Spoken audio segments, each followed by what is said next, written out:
au cas où tu l'as pas encore compris, tu as vraiment quelque chose à faire avec Ethereum. Au moment où je te parle, Ethereum, il est quasiment à 3000.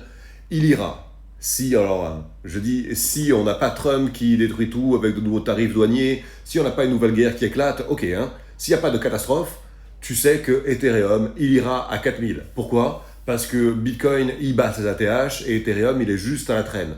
Mais toutes les fois où Bitcoin a pumpé sur ce cycle, Ethereum, il est allé au moins à 4000. Donc 3000, 4000, tu as quand même 25% à prendre. Après, il est fort possible qu'on aille plus haut, mais ça, je n'en sais rien.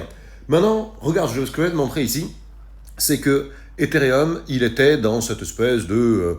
on va dire que c'est un biseau haussier, voilà, c'est un biseau haussier qu'il a cassé à la hausse. Il a cassé à la hausse et il est venu retester cette résistance devenue à présent support. Tu vois, si je viens sur des time frames plus petites, des unités de temps plus petites, excuse-moi pour l'anglicisme, tu vois qu'il a dépassé la résistance, il est venu retester la résistance comme support, et là il est en train de rebondir. Donc si on n'a pas un cataclysme trumpien ou du type, là il est vraiment dans le starting block pour pump. Après on peut se demander, pourquoi il reste bloqué là aux alentours des 3000? Mais regarde, la dernière fois, quand il a voulu franchir les 3000, il a passé ici quasiment une semaine. 1, 2, 3, 4, 5, 6. C'est qu'au 7e jour qu'il est passé à travers. Donc cette résistance symbolique des 3000.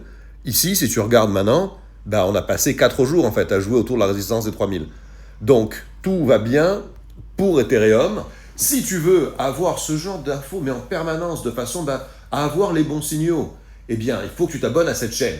Maintenant, ce que je voulais juste te dire, c'est où mettre ton stop loss. Si tu rentres là maintenant, tu mets le stop loss simplement en dessous de l'ancienne résistance devenue support, donc aux alentours des 2880, tu vois, 2850, 2860, un truc comme ça, puisque tu comprends que si on réintègre le canal, c'est plus un signal qui est si haussier que ça veut dire qu'il y a quelque chose qui est parti en sucette, en chemin.